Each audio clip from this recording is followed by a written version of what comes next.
चंदनपुर गांव में हरिया अपनी पत्नी के साथ रहता था। हरिया स्वभाव से बहुत ही भोला और मेहनती था और उसकी पत्नी सविता दिमाग से चतुर थी। हरिया के पास एक खेत था जिसमें वह खेती बाड़ी करके अपना घर का खर्चा चलाता था, परंतु कुछ समय पहले उसकी फसल खराब हो गई और अब वह अपनी पत्नी के गहने बेचकर बीज और खाद लाया था, जिससे वह अपनी फसल को उगाता है। अरे वाह, अब की बार तो अपनी कितनी अच्छी फसल हुई है। हाँ सविता, अब की बार फसल तो हमारी बहुत ही अच्छी हुई है। अरे होगी क्यों नहीं, आपने इतनी मेहनत जो करी है इस फसल को उगाने में। हाँ तुम ठीक कह रही हो, बस अब एक बार बारिश और आ जाए तो अपनी फसल बहुत ही अच्छी हो जाएगी। एक बार फसल को पानी मिल जाए तो फसल बहुत ही अच्छी होगी। हाँ जी, इस गर्मी और तेज धूप की वजह से तो हमारी फसल भी खराब हो सकती है। बस जल्दी से अब बारिश आ जाए ताकि हमारी फसल ठीक रहे। और तो हम कर ही क्या सकते हैं, हमारे आसपास तो कोई कुआं भी नहीं है जो हम कुएं पर से पानी यहाँ पर डाल दे ताकि हमारी फसल ठीक रहे। अब तो हम बारिश का ही इंतजार कर सकते हैं। कुछ दिन बाद जब हरिया अपने खेतों में आता है तो वह देखकर घबरा जाता है। उसकी सारी फसल तेज धूप और पानी न मिलने के कारण खराब हो गई थी। अरे रे रे, ये क्या हो गया, मेरी तो सारी फसल ही खराब हो गई। वह उदास मन से अपने घर आ जाता है और बोलता है, अरे भगवान, सब बर्बाद हो गया, अब हम क्या करेंगे। अजी क्या हुआ और क्या बर्बाद हो गया, आप ऐसा क्यों बोल रहे हो। अपने खेतों में अच्छी खासी लहराती फसल तेज धूप और पानी न मिलने के कारण खराब हो गई। अब तुम ही बताओ हम क्या करें। अब तो अपने पास एक भी रुपया नहीं बचा है जिससे मैं दोबारा से खेती करने के लिए बीज और खाद ला सकूं। मैंने पिछली बार ही तुम्हारे गहने बेचकर खाद और बीज लाया था। अजी आप चिंता मत करो, तुम दोबारा से खेती करो, क्या पता अब की बार अपनी फसल अच्छी हो।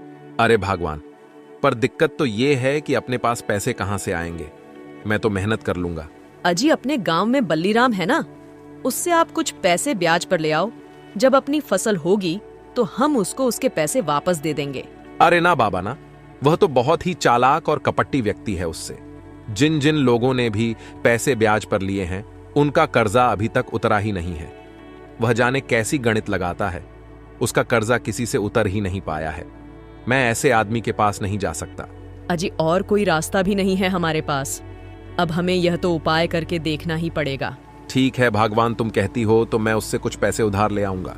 अगले दिन हरिया बल्लीराम के पास चला जाता है। ओहो हरिया भाई, आइए आइए। हाँ तो कैसे आना हुआ आपका मेरे इस छोटे से घर में। अरे बल्ली भाई, क्यों मजाक करते हो, यह आपको छोटा सा घर लगता है। और क्या, यह तो छोटा सा ही घर है। तुमने देखा नहीं क्या, शहरों में कितने बड़े बड़े घर बने होते हैं। चलो वह सब छोड़ो, तुम यहाँ क्यों आए हो वह बताओ। अरे बल्ली भाई, अब की बार अधिक गर्मी और बारिश न होने के कारण मेरी फसल खराब हो गई। अब मैं आपके पास इसलिए आया हूं कि आप मुझे कुछ रुपए दे दो जिससे मैं खेती के लिए खाद और बीज ला सकूं। अरे भाई हरिया, यह भी पूछने की बात है क्या। मैं यहां पर तुम जैसे लोगों की मदद करने के लिए ही तो बैठा हूं। अब देखो, भगवान ने मुझे कितना अच्छा मौका दिया है कि मैं तुम लोगों की मदद कर सकता हूं। हरिया को उसकी बात सुनकर गुस्सा आ रहा था, पर वह अपने गुस्से को काबू में रखता है क्योंकि उसको अभी पैसों की बहुत जरूरत थी। हाँ तो हारिया भाई, क्या सोच रहे हो, कितने पैसे चाहिए आपको। अरे बल्ली भाई, मुझे तो अभी 12,000 रुपए ही दे दो। अच्छा अभी देता हूं, और रुपए की जरूरत हो तो मुझसे बेझिझक मांग लेना, परंतु तुम्हें पता तो है ना कि मैं 25% ब्याज का लेता हूं। हाँ बल्ली भाई, मुझे पता है, आप बस मुझे पैसे दे दो जिससे मैं हमारी फसल के लिए बीज ला सकूं। बल्लीराम हरिया को 12,000 रुपए दे देता है। हरिया बाजार जाकर बीज और खाद ले आता है और अपनी खेती फिर से करने लगता है। वह पूरी मेहनत से अपने खेतों में काम करता है और कुछ ही दिनों में उसकी फसल मस्त लहराने लग जाती है। अजी अब की बार की फसल तो पिछली वाली से भी अच्छी हुई है। बस कुछ समय तक और हमारी फसल ठीक रहे, उसके बाद हम अपना कर्ज उतार देंगे। हाँ हाँ भगवान, तुम ठीक कहती हो। भगवान ने चाहा तो हम जल्द ही उस बल्ली का कर्जा उतार देंगे जिससे वो हमारा ब्याज ज्यादा ना बढ़ाए। अगले दिन बहुत ही जोर से बारिश होने लगती है जिससे हरिया खेतों पर नहीं जा पाता है और 2 से 3 दिन तक लगातार बारिश होती है। जब बारिश रुकी तो हरिया तुरंत अपने खेतों में गया। उसने देखा कि सभी गांव वालों की फसल बर्बाद हो गई थी। जब उसने अपना खेत जाकर देखा तो उसकी फसल भी पूरी तरह से नष्ट हो गई। ज्यादा पानी पड़ जाने से उसकी फसल अब की बार भी खराब हो गई थी। वह बहुत ही टेंशन में घर जाता है। वह घर जाते ही धड़ाम से नीचे गिर जाता है। उसकी पत्नी हरिया को पास के ही अस्पताल में लेकर जाती है और उसका इलाज कराती है।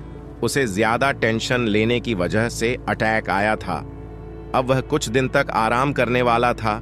उसे डॉक्टर ने साफ मना कर दिया कि अब वह कुछ दिन तक ज्यादा काम नहीं कर सकता है, इसलिए अब उसे केवल आराम की जरूरत है। अरे भगवान, अब हम क्या करेंगे? अब मेरी तबीयत भी खराब हो गई है, तो अब हम घर का खर्चा और बल्लीराम का कर्जा कैसे उतारेंगे? अभी आप चिंता मत करो, मैं हूं ना, मैं सब कुछ ठीक कर दूंगी, तुम बस आराम करो। वह सेठ बल्लीराम के पास जाती है और उसको अपनी समस्या बताती है। अरे ये सब मुझे नहीं पता है और अब मेरे पास पैसे भी नहीं हैं तुम्हें देने के लिए। अब बस तुम्हारे पास एक ही उपाय है। मेरे पास कुछ बोरी भर के गोभी है, तुम इनको ले जाओ और बाजार में अच्छे दामों पर, अगर तुमने इसे बेच दिया तो मैं तुम्हें उसका कुछ हिस्सा तुम्हें दे दूंगा। अब सविता के पास कुछ रास्ता नहीं था, तो उसने उसे हाँ कहा और सभी गोभी की बोरियों को घर ले आई। अरे भगवान, तुम क्या करने वाली हो? इतनी सारी गोभियां क्यों लाई हो? इनसे क्या तुम पकोड़े तलने वाली हो? अरे वाह, क्या ही मस्त आइडिया बताया है आपने। अरे मैंने तुमको क्या आइडिया बताया है? और ये खराब गोभी ही क्यों लाई तुमको कोई अच्छी गोभी नहीं मिली क्या? अरे यह मैं खरीद कर थोड़ी लाई हूं, यह तो मुझे सेठ बल्लीराम ने दी है। उसने कहा कि तुम मेरी इन गोभियों को बाजार में बेच आओ, जो भी मुनाफा होगा मैं तुम्हें उसमें से कुछ हिस्सा दे दूंगा, इसलिए मैं इनको ले आई। और आपने तो मुझे बहुत ही अच्छा आइडिया बता दिया। तुम इनको बल्लीराम से लेकर आई हो। अब तुम्हें पता है ना कि वैसे ही हमारे ऊपर उसका कितना कर्जा है, और अब तुम ये खराब गोभी भी ले आई। अब वह हमारे ऊपर और भी कर्जा कर देगा। इनके पैसे भी वह उन पैसों में जोड़ देगा। और तुम्हें पता नहीं था क्या कि जब सभी गांव की फसल खराब हो गई है तो उसकी फसल कैसे बची होगी? तुम तभी मना कर देती उसको। ये बल्लीराम एक नंबर का मतलबी इंसान है। अरे अब मेरे पास कोई और रास्ता भी नहीं था, इसलिए मैं इनको ले आई। वैसे भी अब मुझे एक आइडिया मिल गया है जिससे हम अपना कर्जा चुका सकते हैं। क्या सच में? क्या आइडिया मिला है आपको? अरे बताती हूँ मैं। इन गोभियों में से खराब गोभी हटाकर सही सही गोभियों को लेकर उनके पकौड़े तलूंगी और उनको बाजार में बेचकर आऊंगी, जिससे हमें जो भी फायदा होगा उससे हम उसका कर्जा चुकाएंगे। अरे वाह भगवान, तुमको बहुत ही अच्छा विचार आया है। जब मैं ठीक हो जाऊंगा तो मैं भी तुम्हारे साथ काम करवाया करूंगा। अरे बस अब आप आराम करो। और हाँ, मुझे तो अब छोटी सी दुकान भी चाहिए होगी, मैं उसकी बात करके आती हूँ। सविता बाजार में एक किराए की दुकान को लेने के लिए उसके मालिक से बात करने जाती है। उसको कम कीमत पर ही दुकान मिल गई थी। अगले दिन वह पकौड़े तलकर अपनी दुकान में उन्हें रख लेती है। उनकी खुशबू देखकर कुछ लोग वहां आ जाते हैं और उनके पकौड़े खाने लगते हैं। कुछ दिनों में सविता के पकौड़े बहुत ही फेमस हो जाते हैं और वह बल्लीराम का कर्ज चुकाने जाती है। सविता बल्लीराम को उसके सारे रुपए दे देती है और अपने घर आ जाती है। अरे इस सविता ने मुझे सारे रुपए ऐसे कैसे दे दिए? इसके पास इतने सारे रुपए कहां से आए? मुझे पता तो करना ही होगा। ये ऐसा क्या करती है जिससे उसने मुझे सारे रुपए चुका दिए, जबकि इसका पति तो बीमार है, वह तो कुछ कमा भी नहीं सकता। हाँ, मुझे पता तो करना ही होगा। कुछ ही दिनों में हरिया भी बिल्कुल ठीक हो गया था और उसने अपने खेतों में जाना भी शुरू कर दिया। उसने अब की बार गोभी की फसल उगाई थी। वह पूरी मेहनत से गोभी की फसल को उगाता है। एक दिन बल्ली बाजार जाता है तो उसे वहां पर सविता नजर आती है। ओह अच्छा, ये बात है। तभी तो मैं कहूं कि इतने सारे रुपए इसके पास कहां से आए। ये तो बहुत ही दिमागधारी निकली। मैंने इसको गोभी बेचने को कहा था तो इसने क्या ही मस्त दिमाग लगाया है। इसके पास तो बहुत ही भीड़ पड़ती है। इसने तो मेरी सारी गोभी को काम में ले लिया। इसने तो इसके पकोड़े ही बना दिए और इसे रोकने के लिए कुछ ना कुछ तो मुझे करना ही होगा, वरना यह तो मुझसे भी अमीर बन जाएगी। फिर मेरा नाम तो डूब जाएगा। मुझे तो कोई भी ब्याज पर पैसे ही नहीं लेगा, यही सभी की मदद कर दिया करेगी। परंतु मैं तो इस खराब गोभी दी थी, तो शायद यह अब भी खराब गोभियों का इस्तेमाल करती होगी। अपने पकोड़े के लिए तो अब मुझे इसे रंगे हाथों ही पकड़ना होगा। गांव वालों को इसके खिलाफ भड़काना होगा। अगर एक बार मेरी बात गांव वालों ने मान ली तो मेरे तो मजे ही मजे हैं। ये सब सोचकर बल्ली अपने घर चला जाता है और कुछ लोगों को बहला फुसलाकर शाम को हरिया के घर ले आता है। अरे रे रे, तुम हमारे घर में ऐसे कैसे घुसे चले आ रहे हो? बताओ तो सही, क्या हुआ, क्या बात है? अरे बंद करो, तुम्हारा नाटक हमको पता चल गया है कि तुम अपने पकौड़े के लिए कैसी गोभी इस्तेमाल करती हो। तुम बहुत ही सड़ी हुई गोभियों का इस्तेमाल करती हो। क्या तुम्हें पता है इससे हमारे गांव में बीमारी फैल सकती है, सभी लोग बीमार पड़ सकते हैं। तुम्हें पता है कि लोगों ने तुम्हारे ऊपर कितना भरोसा किया था और तुमने उस भरोसे को ही तोड़ दिया। तुमको शर्म आनी चाहिए। अरे कौन सड़ी गोभियों का इस्तेमाल कर रहा है? मैं तो सबसे अच्छी गोभियों का इस्तेमाल करती हूँ। चाहे यकीन ना हो तो देख सकते हो। हाँ, और हम इसलिए ही आए हैं कि हम तुम्हारे घर की तलाशी ले सके। जरा हमें भी तो पता लगे कि कितनी अच्छी गोभियों का इस्तेमाल करती हो तुम पकौड़ी बनाने के लिए। 2 लोग घर की तलाशी लेने जाते हैं। वह सारे घर की तलाशी लेकर आते हैं और बोलते हैं, अरे बल्ली, तुम क्यों इन भोले भाले लोगों को परेशान कर रहे हो?